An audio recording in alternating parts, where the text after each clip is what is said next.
In this video, I'm going to demonstrate what to do if you are locked out of your Mazda CX-60. For example, the battery on the vehicle has run flat, the car is locked, and I need to get in the car. Or maybe the battery in your key fob has gone flat, you've tried to unlock it, or you've tried to open the door, and it doesn't work. So these are the steps you do.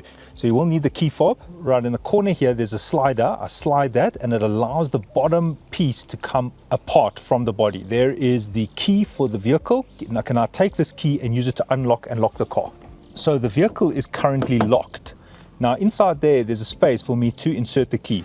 So I pull the handle away, I insert this key into the keyhole there, all the way in. Notice this faces outwards. So at the moment the door is locked.